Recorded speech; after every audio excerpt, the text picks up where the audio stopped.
podemos nós encontramos nesta segunda carta? Vamos lá. Versículo 1 do capítulo 5. Sabemos, com efeito, que se a nossa morada terrestre, esta tenda, vamos ver se vocês estão afiados, essa morada terrestre, essa tenda, Paulo está falando do quê? Do corpo humano.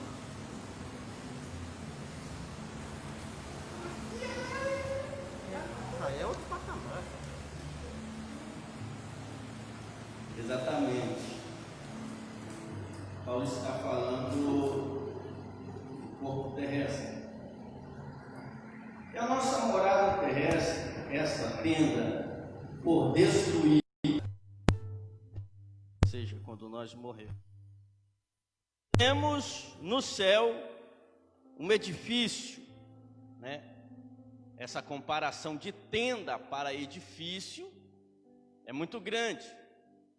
É por isso que ele está nos ensinando esta comparação, que aquilo que há de vir, ou seja, o corpo glorificado, é absurdamente superior, como se uma diferença de uma tenda para um enorme edifício.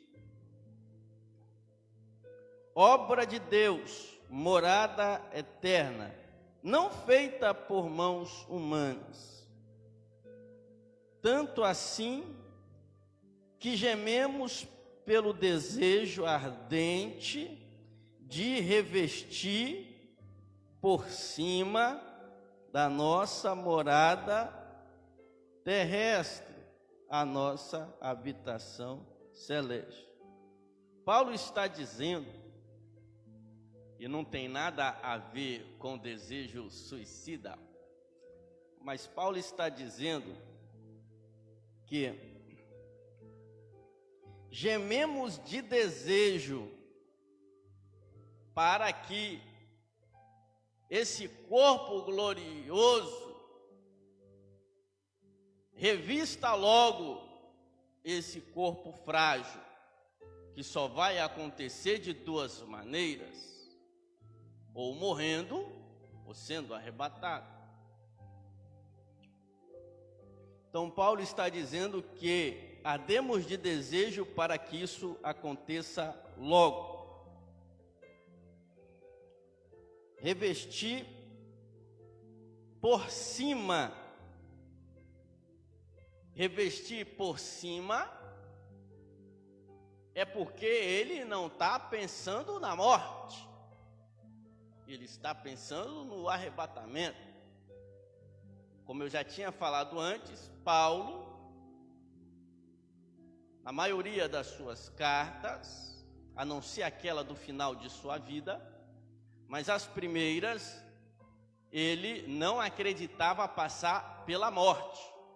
Então ele está dizendo que ele está ansioso para que o arrebatamento aconteça logo, que ele está ardendo de desejo para presenciar o maravilhoso revestimento de um corpo glorioso em cima desse corpo frágil, revestir por cima a nossa morada terrestre, a nossa habitação celeste.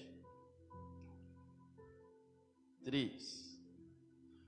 O que será possível se formos encontrados vestidos e não nus? Aí, ó, já está puxando a orelha. Vou ler o comentário aqui. Paulo espera ser digno da vida eterna, assim como a nudez traz uma conotação de pecado. Isaías, bom de Bíblia aí rápido aí, Isaías capítulo 20, Isaías capítulo 20, versículo 2 e 4.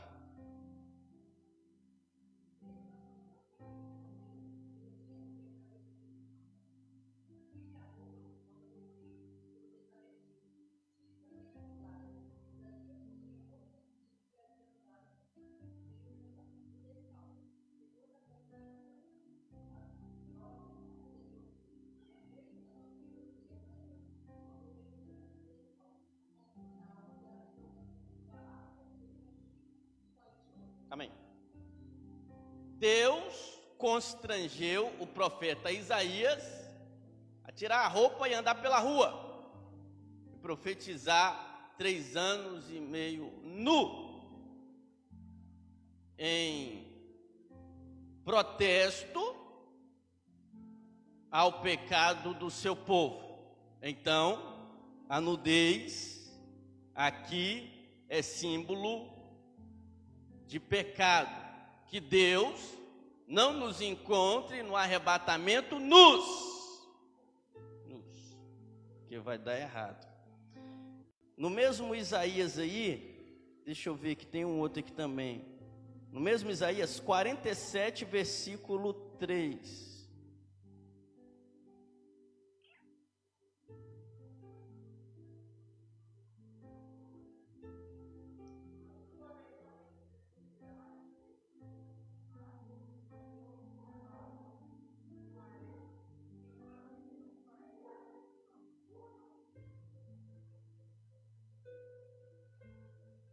Que o povo não ouviu, né?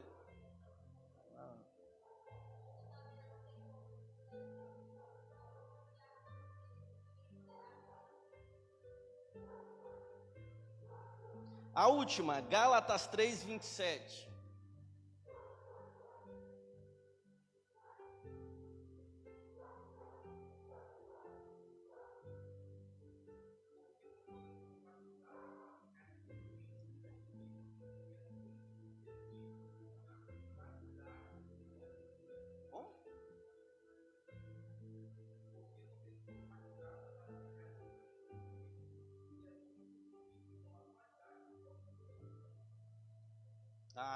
Se revista com as qualidades do próprio Cristo, ou seja, se vestir.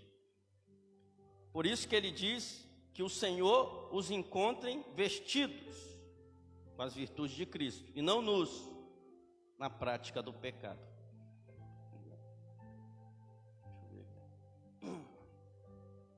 Pois nós que estamos nesta tenda, gememos.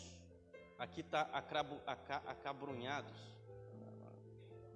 aflitos, acabrunhados é aflitos, aí, boa aí. Aflitos, porque não queremos ser despojados da nossa veste. Ou seja, ninguém quer morrer, ninguém quer ser despojado desta veste, ou seja, ninguém quer passar pela morte, mas revestir a outra por cima desta, ou seja, todos nós queremos ser arrebatados e não morrer primeiro, né?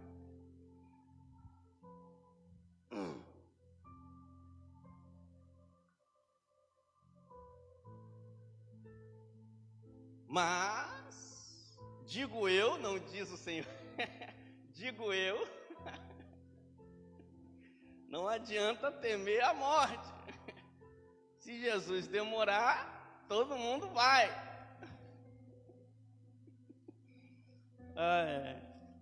Demorar nem é a palavra correta, né? Já tem o tempo certo que ele conhece, então ele não demora. Então vamos lá. Por cima desta, a fim de que o que é mortal seja absorvido pela vida, que é a ideia de ser arrebatado e não de morrer. E quem nos dispôs a isto foi Deus, que nos deu o penhor do Espírito. Perguntas?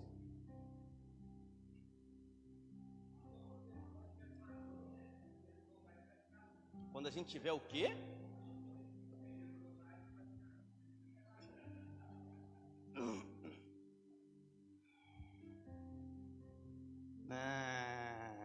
Vamos lá. 6. Por conseguinte, estamos sempre confiantes, sabendo que, enquanto habitamos nesse corpo, estamos fora da nossa mansão. Para você que mora numa casa simples, não tão simples como a minha, que a minha é simples, e você não é muito feliz, existe uma mansão, mas não esteja com pressa de entrar nesta mansão. Se você tiver com pressa de entrar nessa mansão, Deus te ajuda, né? Então, existe, por isso que Paulo está com desejo de viver o arrebatamento, só que não deu certo para ele. Temos a nossa mansão, estamos fora da nossa mansão, longe do Senhor, pois caminhamos pela fé e não pela visão. 8. Sim, estamos cheios de confiança. Esse cheios de confiança é importante por quê? Porque no final da primeira carta, os coríntios foram incendiados pelo veneno de que alguém falou que não tinha esse negócio de ressurreição.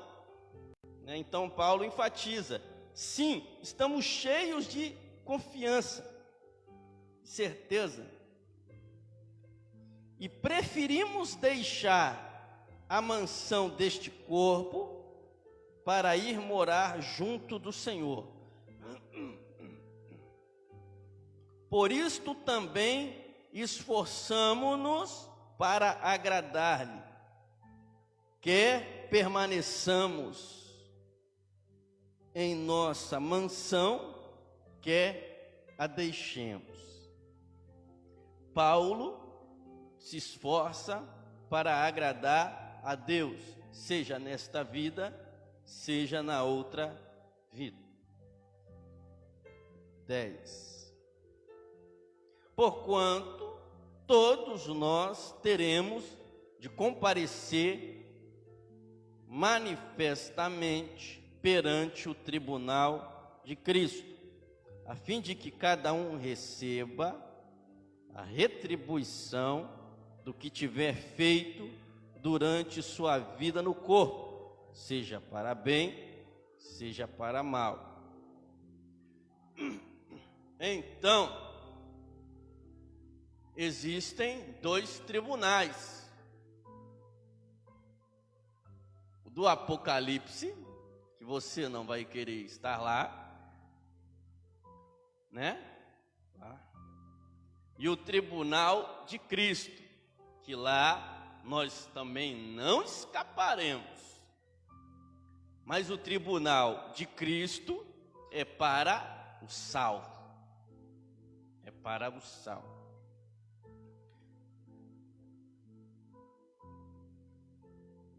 Comentário aqui. Tribunal. Aqui. Palavra grega. A palavra grega aí significa trono para a concessão de prêmios, galardão. E era empregada com relação aos Jogos Olímpicos, diferente do Apocalipse 20:11, que é a ideia de juízo.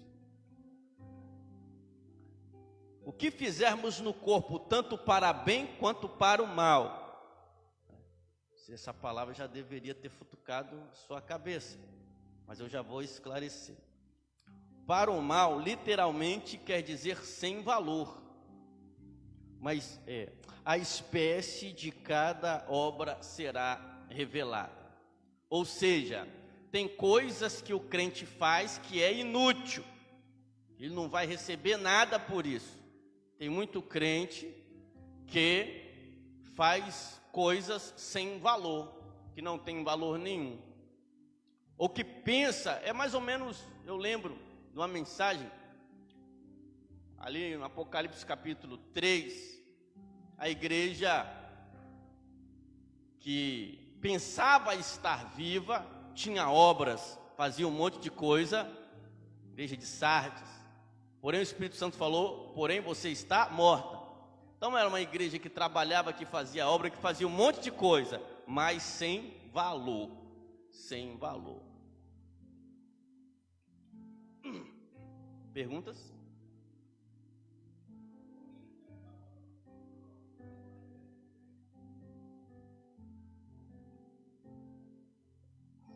Inferno?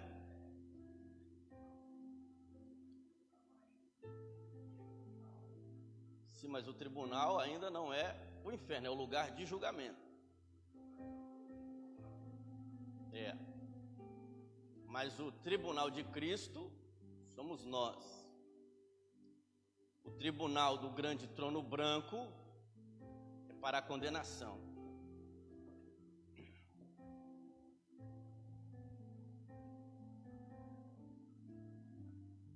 Capítulo 11.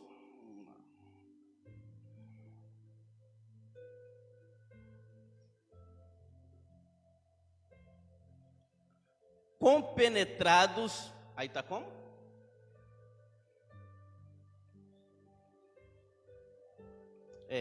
Compenetrados, pois, do temor do Senhor, procuramos convencer os homens, ou seja, sabendo de tudo isso, preocupado com tudo isso, eu me sinto compenetrado, tendo o temor do Senhor, de procurar convencer os homens.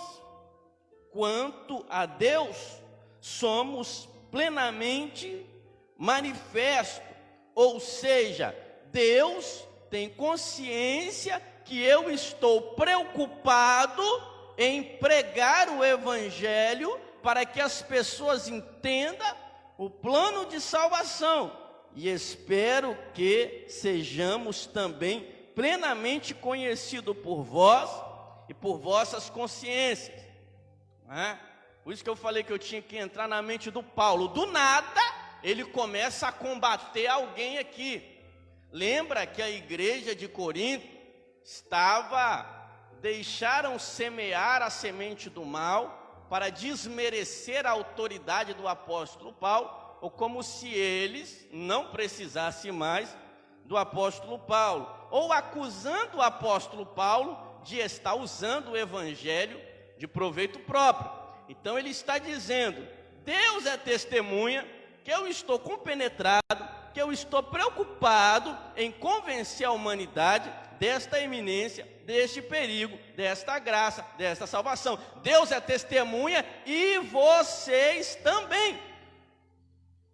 Vocês são testemunhas da sinceridade minha na obra de Deus.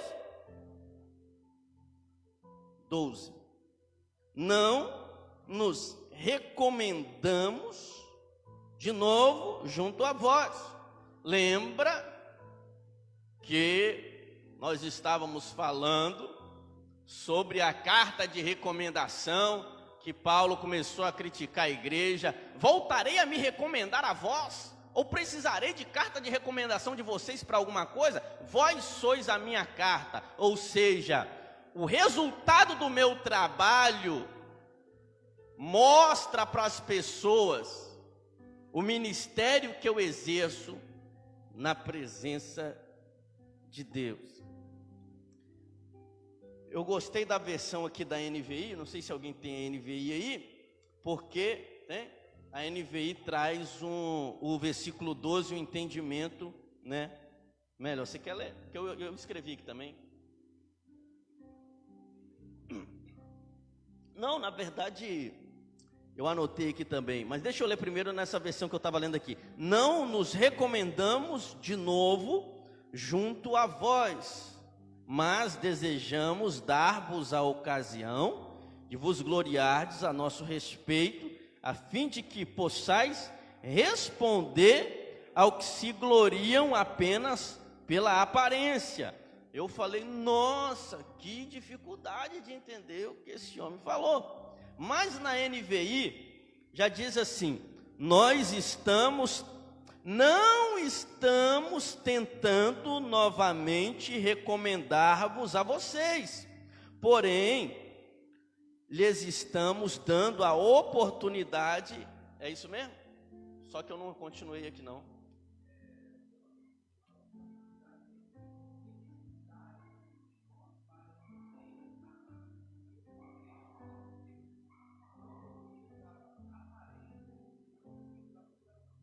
Isso. Então o que acontece? Paulo está dizendo isso, não que ele precisasse se recomendar para os coríntios. Não estamos tentando novamente nos recomendarmos a vocês, mas isso é para...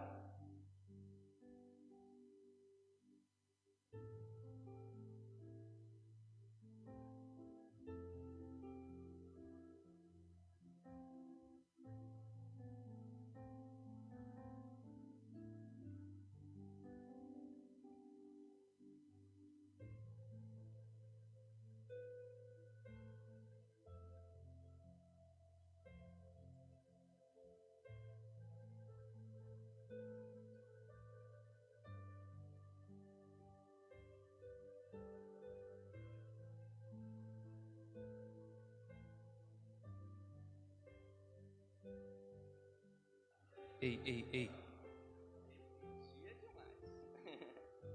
Então, o que está acontecendo? Paulo está dizendo que ele não precisa se recomendar e que isso é motivo de glória para os coríntios. Por quê? Porque havia pessoas se autorrecomendando pela aparência e não pelo que tem no coração. Ou seja, havia pessoas caindo de paraquedas na igreja de Corinto, se autorrecomendando, mas não tinha nenhum fruto que o autorizasse a estar ali exercendo autoridade sobre eles.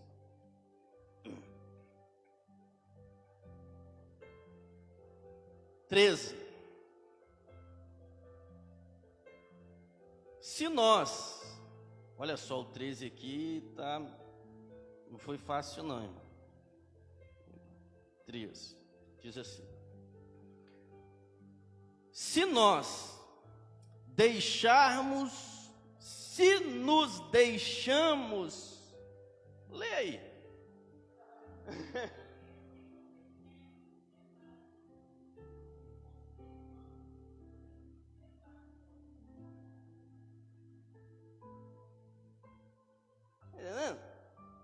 Aí aqui está, o que não me ajudou também.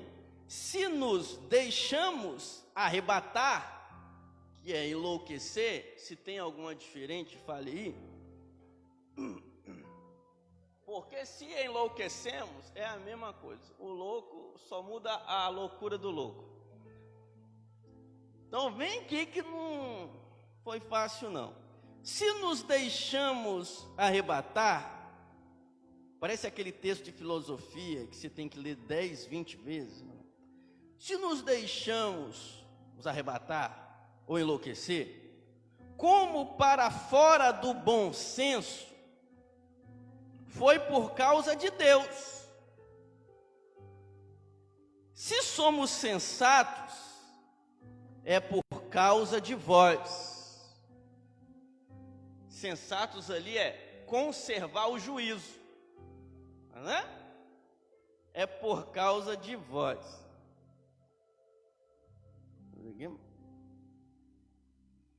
Vou ler agora um comentário. Paulo, o que é isso aí? O que é esse versículo? É de novo, você vê que parece até um Nietzsche que fala e não explica.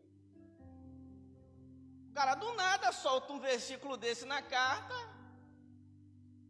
Se quem estava lá talvez já teve dificuldade de entender, aí eu tenho que tentar entender quem esse cara está atacando. Você está entendendo? Porque ele não está falando por falar. Então, Paulo, no versículo 13, ele está combatendo um tipo de pensamento de certo tipo de pessoa que o estava atacando. Agora olha como é que você descobre isso. O cara, se nos deixamos arrebatar ou enlouquecer, como para fora do bom senso, foi por causa de Deus. Se somos sensatos ou permanecemos em juízo, é por causa de vós. E aí você passa lendo e acha que tudo deu certo, mas não. Paulo ele está respondendo aos seus adversários que pretendiam haver tido visões, né? Tá vendo? Paulo não explica, né? E revelações. Paulo nota que o êxtase não é critério significativo, pois o ministério se refere aos homens e não a Deus. Essa explicação para mim pareceu Paulo falando, porque continuou difícil, mas já melhorou.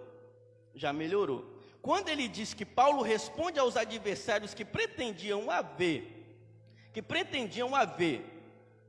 tido visões e revelações, a gente já vai entender por que ele fala que ele foi até o terceiro céu e viu coisas inefáveis. Por quê? Ele está dizendo, se tem pessoas aí se vangloriando ou se auto-autorizando, veja que o problema de Corinto é os super espirituais. Vamos colocar assim como os super pentecostais da época, né?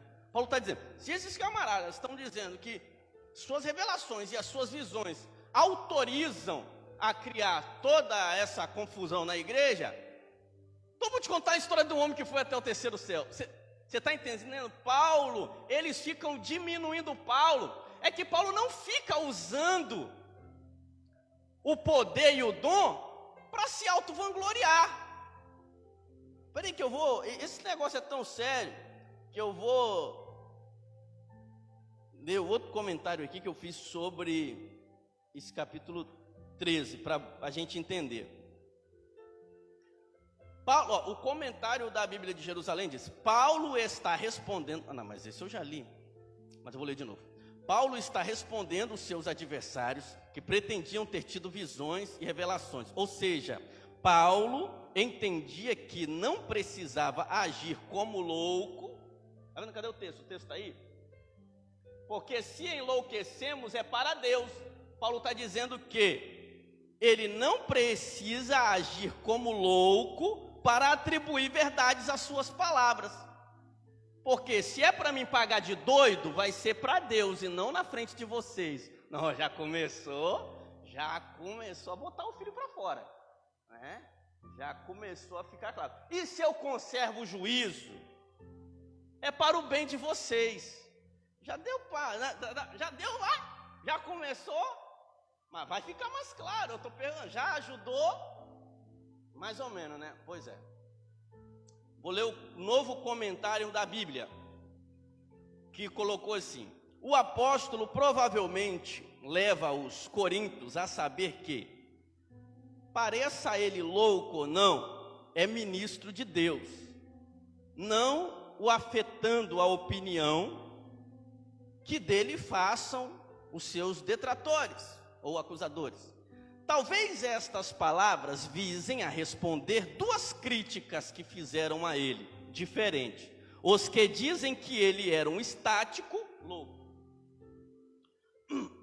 Outros que eram moderado demais, sóbrio, um morto-vivo. Melhorou ou complicou? Ou está melhor? Mas eu vou dizer, nos nossos dias de hoje, o que acontece, que aí a gente tem um entendimento melhor. Paulo está dizendo que tinha gente chegando no culto da igreja de Corinto. Está entendendo? Começou a entender? Pagando de louco. Não, mas é isso aí que está falando. Eu estou mastigando para até criança entender. Nossa, mas agora o que você está falando, eu não estou falando nada. Quem está falando é Paulo. Por isso que é bom falar em nome dos outros, porque eu não estou falando nada. Mas entenda a crítica para vocês entenderem o que estava acontecendo, que talvez, né? Não estou criticando esse tipo de coisa, não. Paulo está dizendo que as pessoas ficavam impressionadas. Esse cara é de Deus. Por quê? Porque ele deu um terra muito alto. Você está entendendo? Irmão, se isso impressiona novo convertido, imagine os crentes da igreja primitiva. É isso, você tem que entrar, entra na mente do judeu, né? Entra na mente dos crentes daquela época. Pensa na época que você era no... Irmão, quando eu comecei na fé, se o cara desse um terra, eu acho que eu caía, entendeu?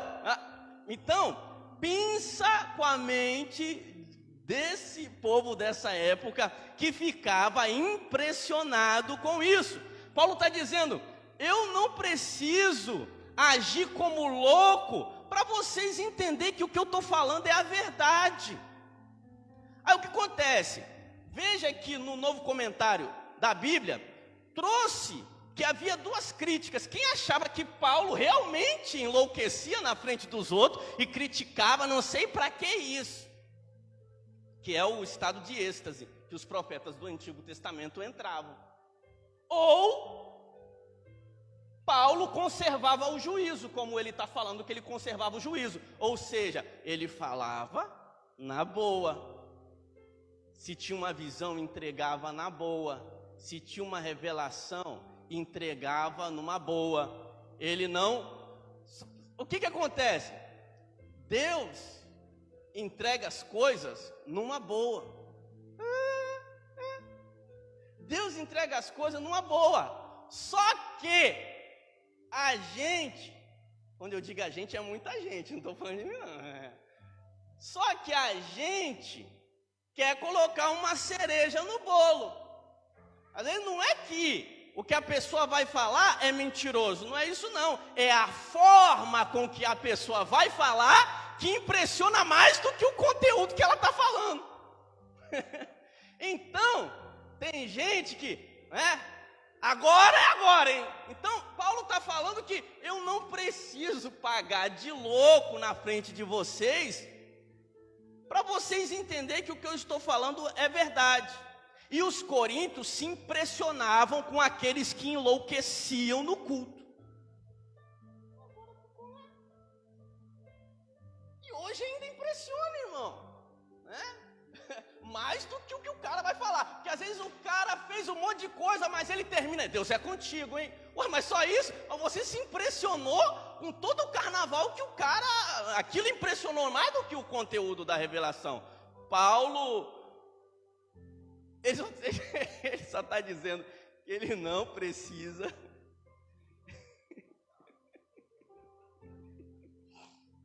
Não, você vê que alguns até diziam que ele era.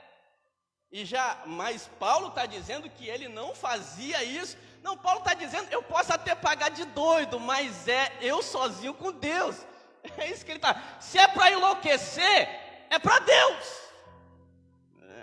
Traduzindo para o português para até a criança entender. Se eu vou pagar de doido, é só eu e Deus, irmão. Entendeu? Agora, na frente de vocês, eu tento me manter o mais com juízo possível, né? Até porque lembra que era um problema que tinha na igreja de Corinto, todo mundo revelando, todo mundo profetizando, todo mundo... E ele falou: uai, se uma pessoa entrar na igreja, não vão achar que vocês estão doidos? Então paga de doido você e Deus.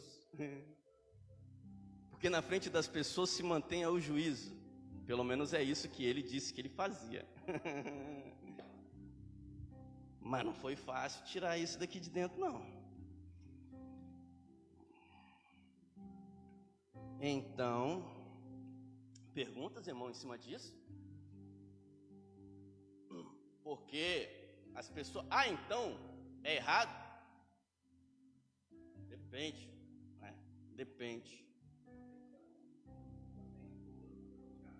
Não! Eu lembrei aqui, é porque... colocaram muito nas redes sociais, né? Tem um senhor de mais ou menos 40 e poucos anos, um moreno, um senhor escuro, tá no culto pentecostal e ele tá assim. Eu não sei se vocês já viram esse vídeo desenrolando. Você viu? Ele não tá assim? Aí a mulher tá até assustada, né? O Elton viu. Mais alguém viu esse vídeo? O Eliabe viu.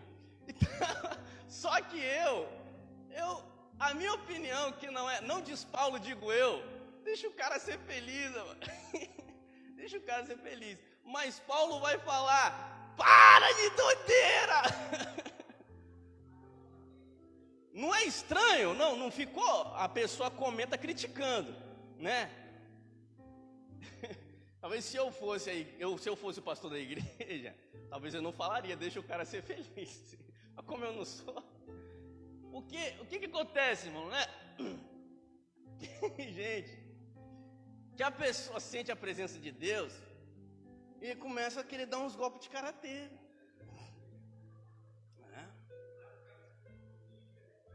Outros dizem que o espírito de Bruce Lee vem junto, né?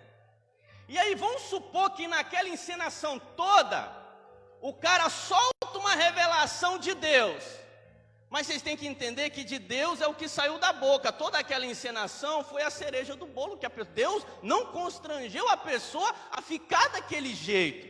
Por isso que Paulo está falando, se é para mim dar golpes de karatê, dentro de casa eu e Deus, sentindo a presença de Deus, e aí na sua casa ninguém está vendo. Ninguém está vendo. Mas, sabe por quê? Às vezes a gente pensa que o poder de Deus constrange a pessoa a fazer isso, e não é verdade. Eu lembro até hoje, que eu fiquei até impressionado. Por quê? Porque talvez eu também pensava assim, que o poder de Deus, né, fazia esse tipo de coisa. Estava com um colega e aí, né, aquela fila de oração na frente dele, que eu não sou muito fã, né? E aí, ele calmaria. O irmão tão calmo, em perfeito juízo de Paulo, que como diz os críticos, nem parece que Deus está na vida do cara. E aí, de repente, ele falou, tô te vendo aí. Esse cara vai passar vergonha na minha frente, meu Deus do céu. Demônio não é assim não, tô te vendo aí. Meu Deus, tô te vendo aí. Rapaz, não é que a pessoa começou, né? Porque ele tinha um discernimento de espírito, ele tinha o dom, ele teve, o Senhor mostrou para ele. Mas ele estava aí tão calmo que eu falei, não é possível, né? Mas ele estava cheio de Deus. Então, essas manifestações corporais têm mais a ver com o que você faz quando está cheio e não o que você faz porque está cheio. Agora eu falei mais bonito, né? Então você já entendeu, está gravado. Alguma dúvida sobre essas questões pentecostais?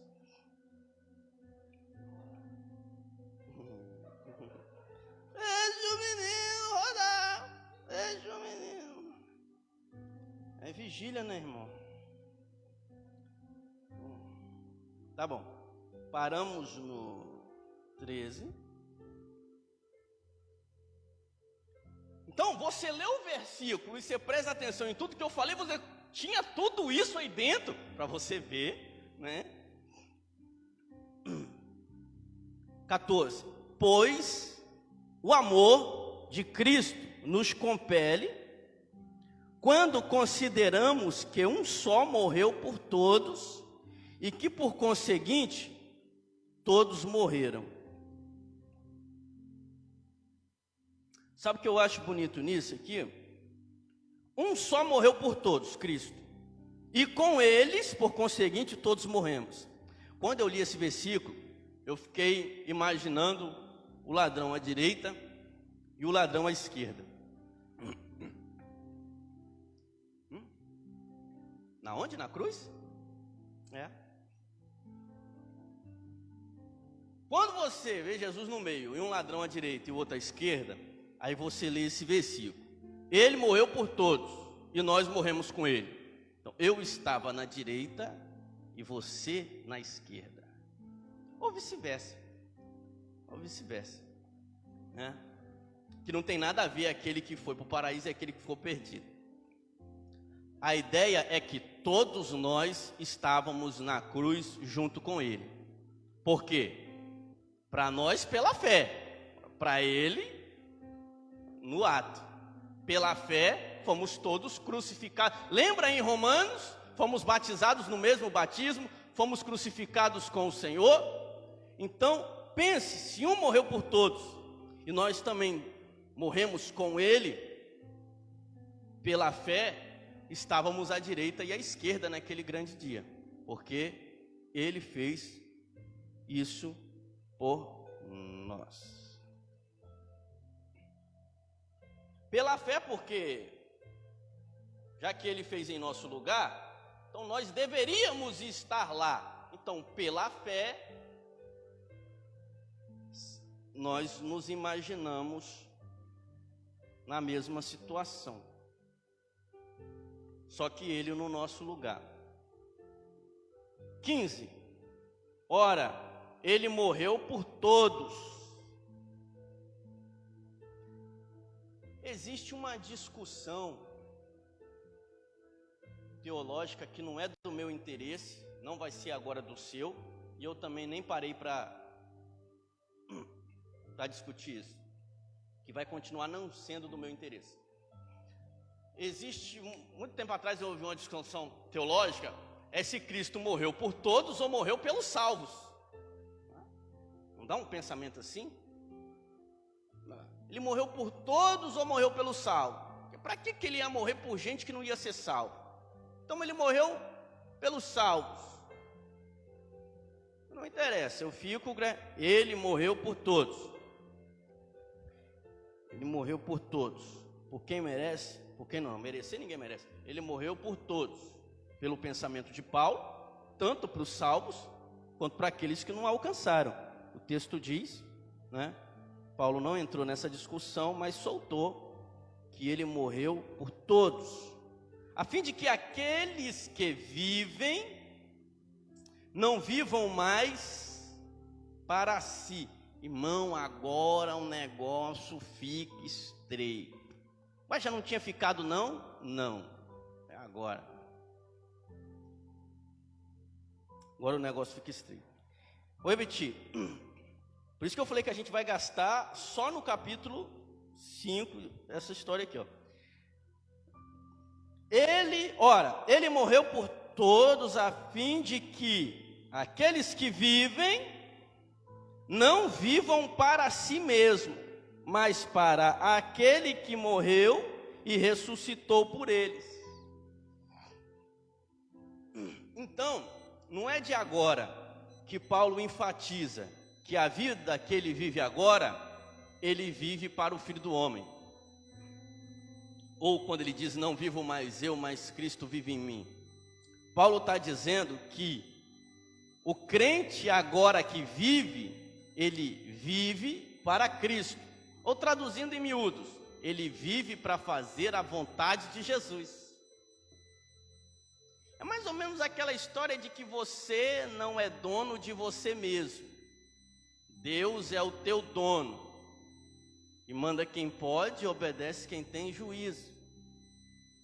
Então, às vezes, nós ficamos muito frustrados por aquilo que eu quero, pelo plano que eu fiz, pelo projeto que eu projetei, pelos meus sonhos, pelas minhas metas, pelos meus objetivos, e nada disso relacionado ao que você quer para você é o principal interesse de Deus.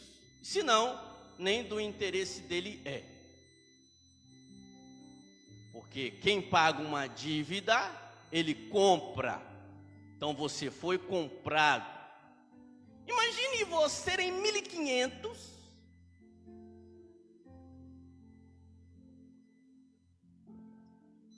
Imagine você, orgulho da raça negra.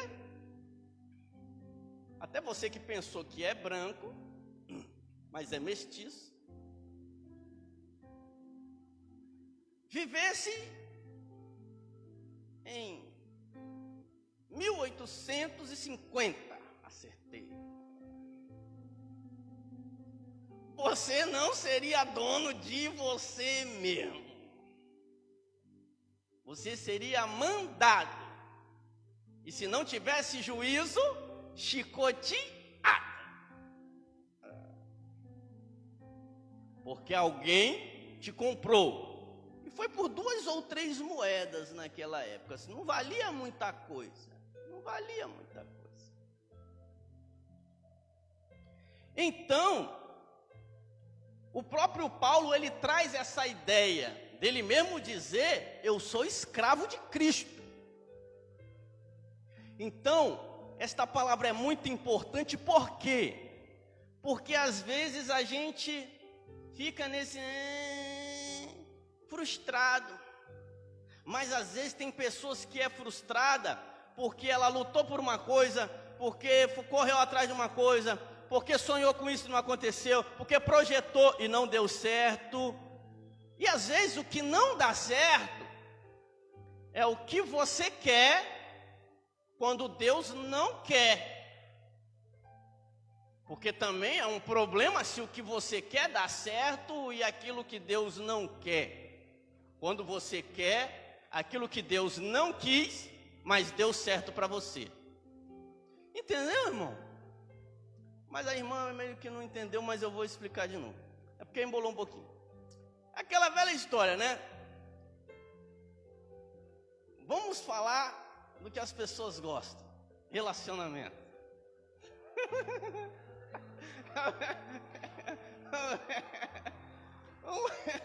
Vamos de relacionamento.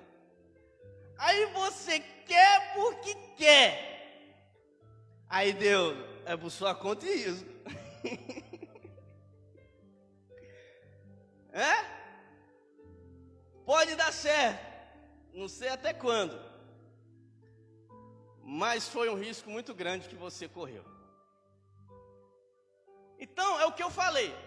Quando uma coisa que você quer muito e você não conseguiu, pode ser que você tenha que dar uma glória a Deus.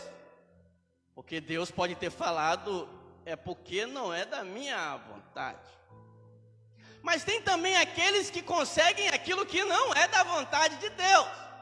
Ele vai falar, por sua conta e risco. Entendeu, né? Entendeu? O que eu quero dizer com isso é que Paulo dá prioridade, que nós não vivemos para querermos coisas das quais são egoístas, que só tem a ver com a nossa satisfação, em que não colocamos Deus no negócio. Paulo está dizendo, esta vida não existe mais, ela não te pertence. A vida que você vive é para saber se eu quero, se eu tenho interesse, se quem vai estar feliz sou eu, porque quem comprou você fui eu. Tá me entendendo? É mais ou menos isso aí. O que não funciona muito no relacionamento. Porque uma coisa eu tenho certeza, sem medo de errar. Se Deus gostar de um personagem ou de uma personagem que você não gostar, é a tua vontade que prevalecerá. A de Deus, jamais.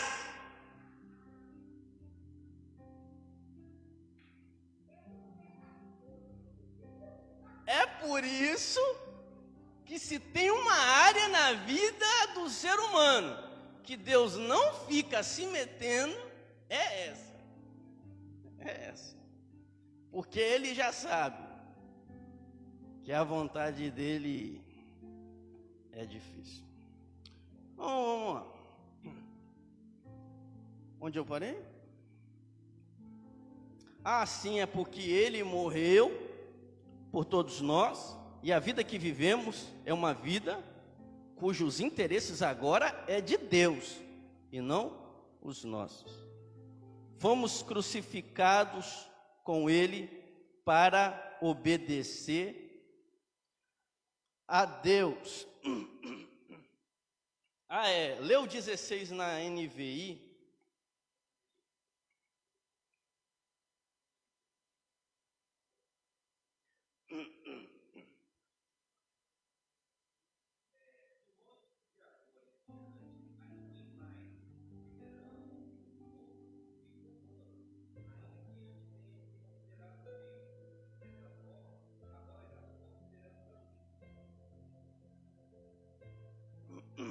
Nossa.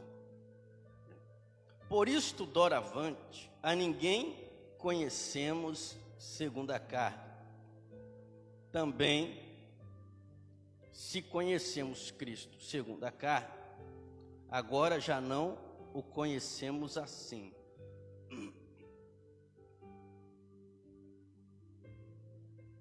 Lê de novo, que eu acho que eu entendi. Lê de novo.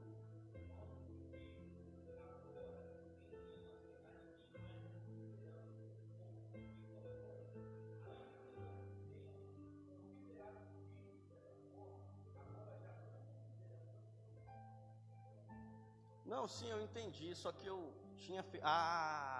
que eu fiz uma anotação e eu estava caçando. Lê aí diferente.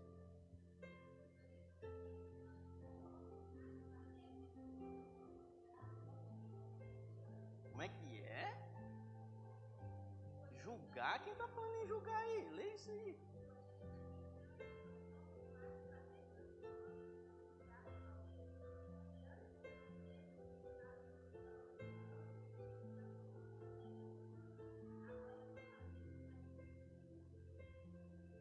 Faz sentido. Paulo está dizendo no versículo, tem o versículo 16 aí? É nova, é o que ali? A versão? Nossa. Assim que nós, daqui por diante, a ninguém conhecemos segundo a carne. Esse que é o segredo do negócio. E se antes conhecemos a Cristo segundo a carne, já agora não o conhecemos deste modo. Paulo está dizendo que você não é mais uma pessoa comum e normal. Tá vendo?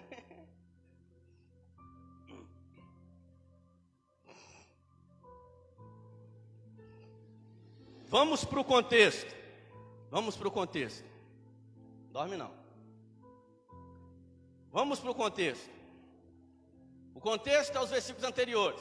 Ele morreu por todos nós. E nós também com ele morremos. Mas agora nós vivemos. E se vivemos, vivemos para ele. Então esse segundo a carne é quando a gente ainda não tinha morrido. Assim que nós, tem a ver com julgamento também. Assim que nós, daqui por diante, a ninguém conhecemos segundo a carne. Por quê? Porque agora nós já somos nova a criar. Então, eu não... Como é que eu sou? Eu esqueço. Albert. Rosi? Meire. Você aceitou Jesus com quantos anos?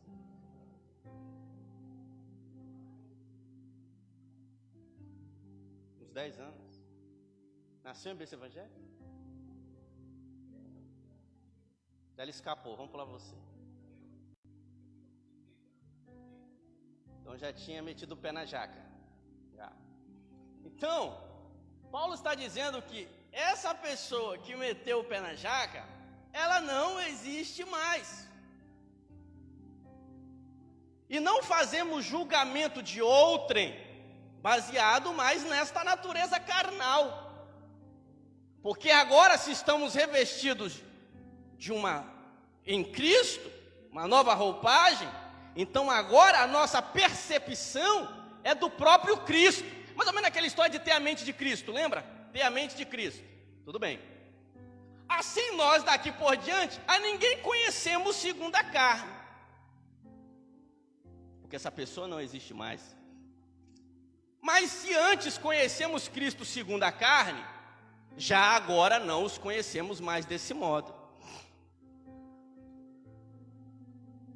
Então, deixa eu colocar aqui, de modo que, de agora em diante, a ninguém mais consideramos, do ponto de vista humano, ainda que antes tenhamos considerado Cristo desta forma, agora já não o consideramos assim. Eu acho que eu estou lendo aqui na NVI.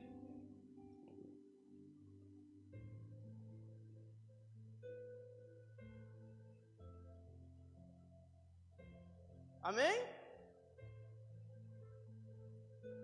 Então olha a maravilhosa coisa que Paulo está dizendo. Esta pessoa que nós conhecíamos segundo a carne, ou seja, quando não estava revestido de Cristo, ela não existe mais. O que existe é uma nova pessoa revestida de Cristo, com capacidade de juízo diferente daquela outra. Então, como que eu coloquei uma pergunta aqui interessante. Se a ninguém conhecemos mais segundo a carne, então como devemos conhecer as pessoas hoje, agora? Versículo 17. Versículo 17.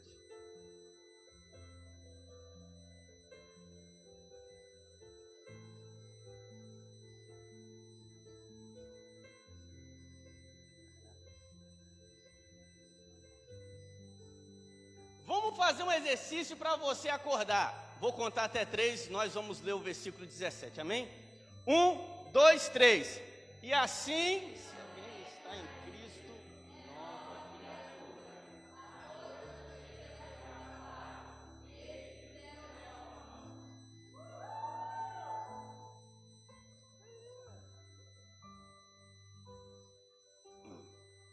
Essa ficou... Essa Paula acertou na veia, essa foi bênção. Se essa pessoa, segundo a carne, não existe mais, então, quem somos nós agora? Assim, se alguém está em Cristo, nova criatura é. Aquela maneira de julgar, aquela maneira de pensar, aquela maneira de viver, se passou. Foi abandonada. Next, nihilo. Já se passaram, eis que se fizeram coisas novas, ou tudo novo. E a nova vida que vivemos agora, nem nossa é, porque vivemos para fazer a vontade de Cristo. Você não existe mais. Um dia você deixou de existir e ressurgiu para uma nova existência, cuja prioridade dessa existência, primeiro que a anterior, você ia ver onde é que se amarrou o seu jegue, se você não tivesse hoje na presença de Deus. A anterior já não estava lá aquelas coisas. Então essa nova existência, nem a ver com você tem.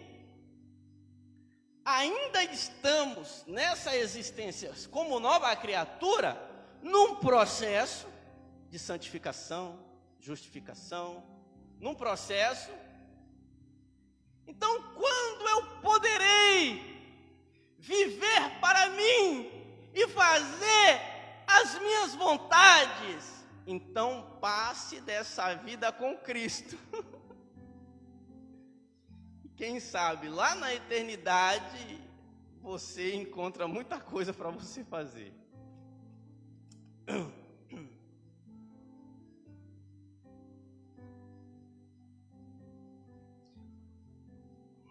Vamos aqui. 17. Se alguém está em Cristo, é nova criatura. Passaram-se as coisas antigas, eis que se fez realidade nova. Literalmente quer dizer, as coisas antigas desapareceram, eis que as coisas novas estão aí. Variando, todas as coisas são novas. Deixa eu colocar uma outra observação aqui.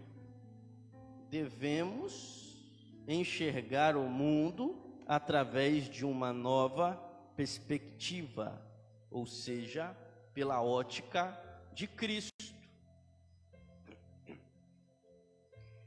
Já ficou fácil escolher a vítima certa. Já ficou fácil. Vou dar um problema aí? A minha imagem está toda. Não.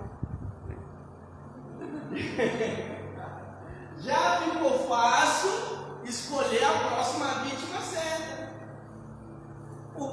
isso eu falo de relacionamento, né? Porque devemos enxergar o mundo agora pela ótica de Cristo. E não tem como Cristo errar.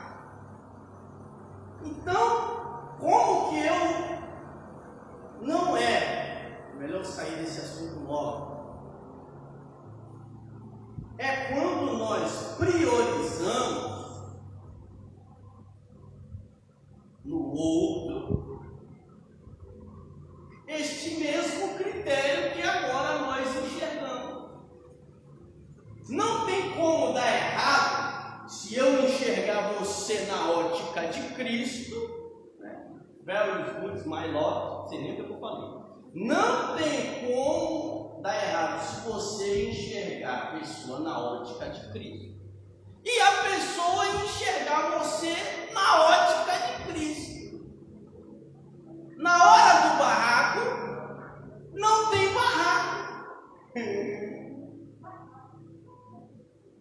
Na hora de não amar, aí já não tem como não amar.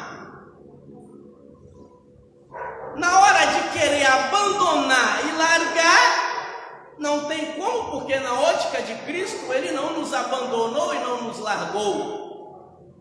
Então, a receita quase impossível, que não tem como dar errado, é se ambos se enxergarem na ótica de Jesus. Ok, receita fácil.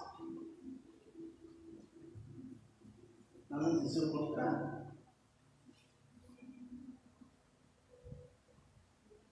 Tesouro. Tudo isso vem de Deus, que nos reconciliou. Eu falei, ó, 5 para as 9, só deu capítulo 5. Estamos encerrando.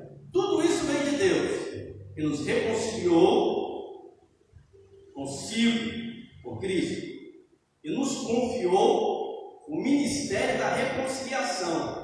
Nós somos ministros da reconciliação do mundo com Deus. Nós exercemos o ministério de reconciliar o mundo com Cristo.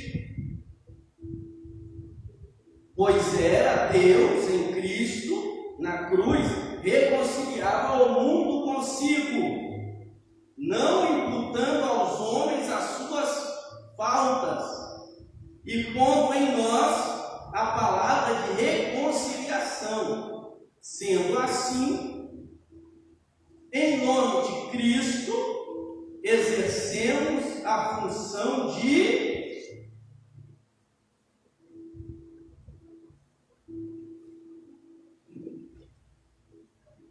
qual que é o 19? Peraí. Versículo 20. Portanto, somos, o que você é?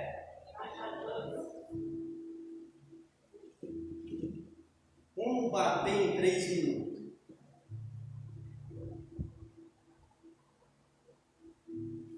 Vamos bater em 3 minutos, é agora. Sendo assim, em nome de Cristo, exercemos a função de embaixadores. E por nosso intermédio, é claro, a princípio, Paulo está falando de si mesmo. Sendo assim, em nome de Cristo, exercemos a função de embaixadores. E por nosso intermédio, é Deus mesmo que vos exorta. Não é forte, não é aí? Portanto, somos embaixadores em nome de Cristo, como se Deus exortasse por meio de nós. Como não? Como não? Legal. Por intermédio. Por nosso intermédio é Deus mesmo que vos exorta. Eu lembro que eu falei isso no curso, quem pegou vai lembrar.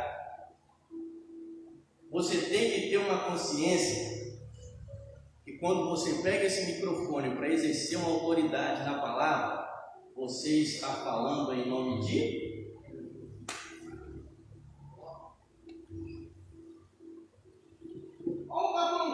eu, como embaixador de Cristo, eu estou falando tudo isso para vocês, e você quer saber quem é que está falando isso para vocês? É Deus!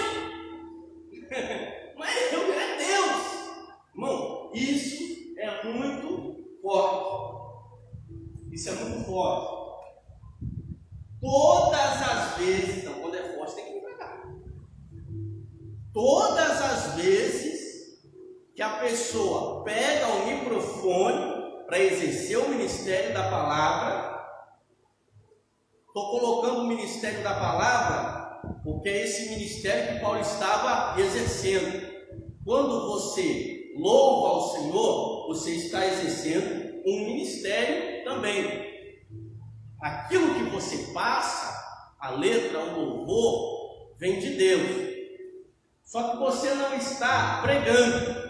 Apesar que a letra da música é uma pregação. Porém, eu estou dizendo especificamente, como agora não tem letra nenhuma, e Deus vai me entregar algo para falar na hora da mensagem que eu estou pregando. Então, Paulo está falando que a pessoa que pega o microfone para exercer autoridade na palavra, ela tem que ter um comportamento e uma seriedade e um respeito e um temor muito grande para com a noiva do Cordeiro e para com Deus, porque nesse momento não nos falamos em nome de Dilma, não falamos em nome de Lula, e eu nunca falaria mesmo, não falamos em nome de Bolsonaro, nem de um governador do estado, nem do maior presidente de todos os países, da ONU, eu estou agora exercendo uma função estupenda, porque agora quem vos fala aqui, vos fala em nome de Deus.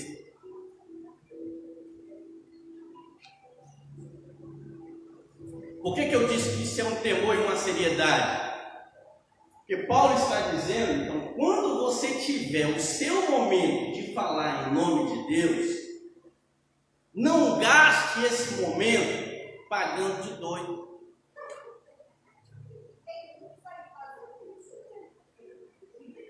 Não gaste esse momento precioso desabafando as suas lamúrias, do testemunho que vira testemunho. Não estrague esse tempo atacando as pessoas. Tem gente que deixa para lavar roupa suja, deixa eu pegar aquele microfone. Bom, graças a Deus. Eu posso, deixa eu ser sincero, eu posso saber, Deus me revelar o que você fez no verão passado. O pecado de todo mundo aqui. Por exemplo, Deus pode revelar o pecado de todo mundo aqui. Mas se falar agora o evangelista está com a oportunidade de pregar a palavra, eu vou abrir na palavra e eu vou pregar a palavra. Ah, mas você sabe que fulano está assim? Então aproveita, vai lá naquele versículo, vai lá naquele versículo e dá uma lapada. Não, eu vou, se Deus me levar aí. Mas eu posso saber qual é a palavra que vai atingir o pecado daquela pessoa. Se Deus não me der nada para falar naquele sentido, eu de mim mesmo não vou falar nada. Infelizmente, tem pessoas que, eu vi fulano na roda dos escarnecedores. Quando eu chegar no culto, eu vou ler Salmo primeiro. Eu vou ler Salmo, cara, você se assenta na roda dos escarnecedores. Eu vou olhar para a cara dele e vai regalar os olhos. Irmão, Deus não cria guerra, Deus não dá indireta, nem cria picuinha. Eu quero dizer, irmão, que tem muitas pessoas que ela acha que, infelizmente, muita gente hoje, essa geração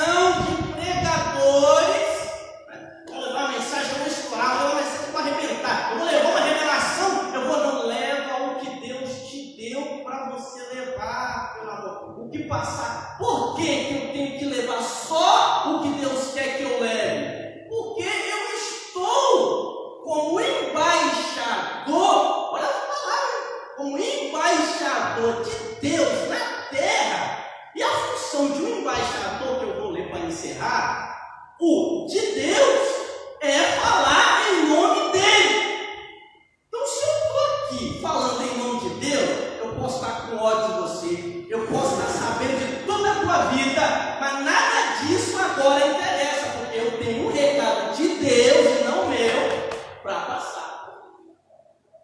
Depois que eu passar o que é de Deus, depois você se entende e resolve com a pessoa. Aqui, o altar, qualquer altar, a exercer o ministério da palavra, você tem que ter essa consciência. Recebeu a oportunidade para falar uma palavra, uma saudação por qualquer coisa, agora eu tenho que focar, porque o que tem que sair da minha boca é o que Deus falaria no meu lugar para a igreja. Amém? Eu anotei aqui. Portanto, só que isso aqui não é agora só Paulo. Somos nós também. Somos, no plural, embaixadores em nome de Cristo. O que é um embaixador, a função de embaixador? Vou te dar essa oportunidade, se você quiser falar. Fala por alguém, fala pelo povo, fala pelo país, fala no caso, nós falamos por Cristo. Não, deixa nós. Embaixador aqui na terra mesmo.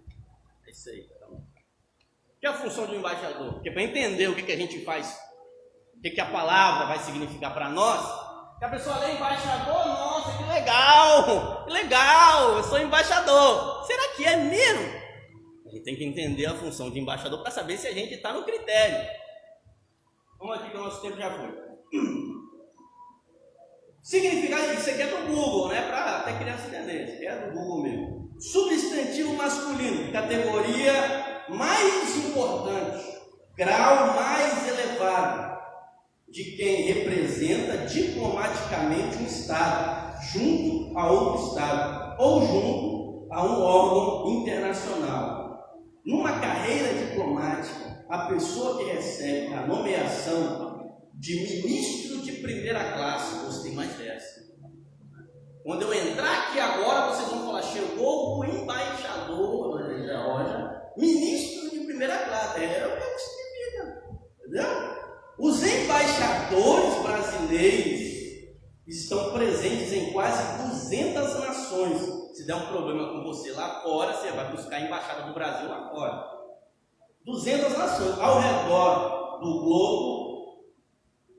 Eles são a autoridade máxima do Brasil no país onde residem e trabalham. Então, o embaixador do Brasil nos Estados Unidos, o embaixador do Brasil, o embaixador no fim do mundo, ele é que representa o Brasil lá. Se tem um brasileiro lá, aconteceu algum problema, a primeira coisa que você vai procurar é a embaixada brasileira. Eles vão saber se chegam você para cá, se resolve o seu problema lá. Eles que têm a autoridade de resolver o seu problema.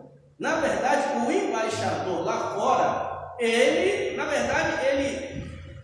representa a autoridade máxima do país lá.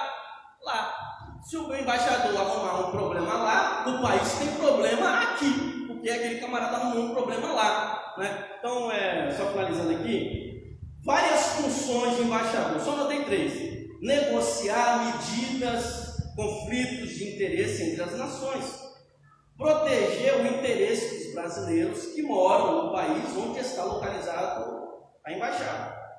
O embaixador é nomeado pelo presidente da República e acreditado pelo chefe de Estado do país designado. O embaixador do Brasil, ele é nomeado pelo presidente para responder pelo presidente lá. Ele é o representante do país e do presidente lá no exterior. Agora, o que nós somos em Cristo? Embaixadores. Isso é uma coisa para se refletir para nós encerrar. Se nós realmente abraçamos esta palavra, se nós realmente entendemos que somos embaixadores de Cristo, representantes de Deus na terra, e quando abre essa boca santa e ungida, as pessoas têm que entender que a gente pode estar falando em nome de Deus. Então muita coisa muda quando a gente toma esse pensamento para nós, porque nós vamos começar a agir agir como se fôssemos embaixadores de verdade. Eu achei interessante que o embaixador, ele tenta lá fora ao máximo evitar conflito. Tem aquele irmão que adora um conflito. O embaixador, ele acaba com o conflito. Ele conversa para que um país não jogue bomba no outro. Ele apazigua o conflito. O embaixador, ele é um representante de Deus. Olha que palavra forte, nós somos representantes de Deus na terra. Isso é uma coisa, isso vale mais do que eu sou crente, eu sou embaixador.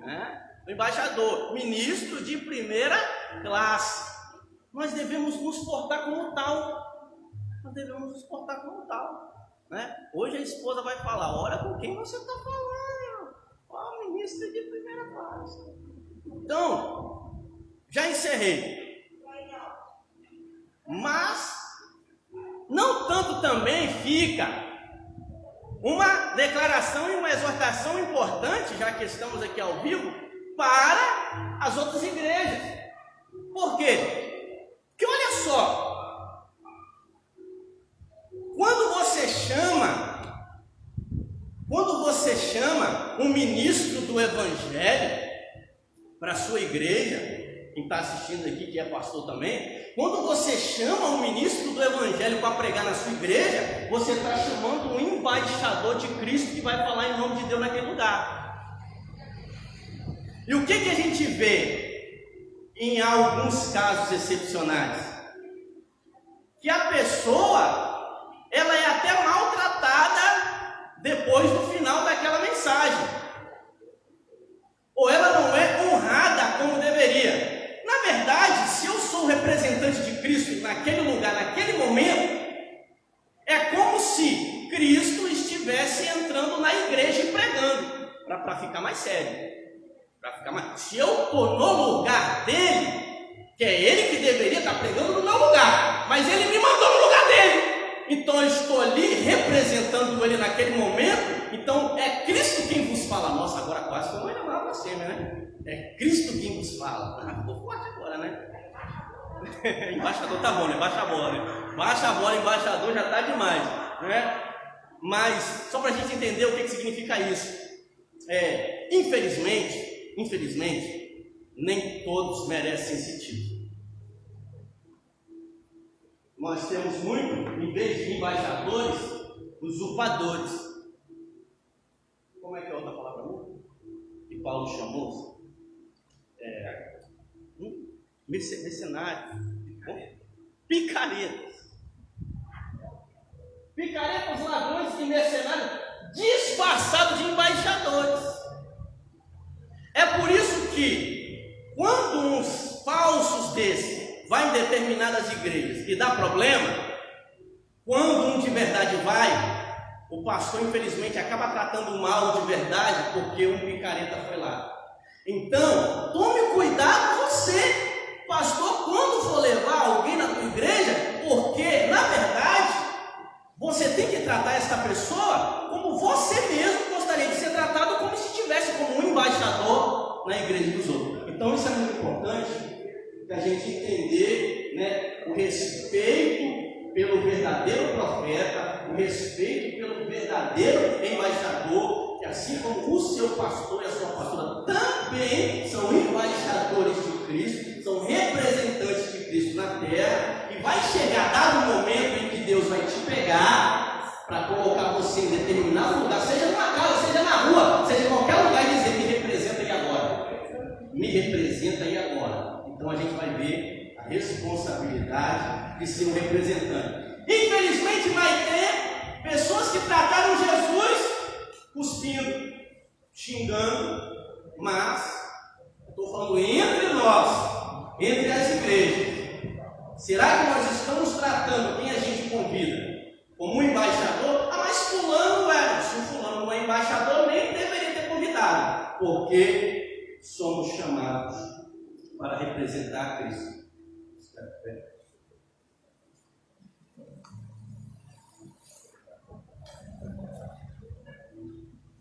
Sendo assim, em nome de Cristo, exercemos a função de embaixadores, e por nosso intermédio é Deus mesmo que vos exortem.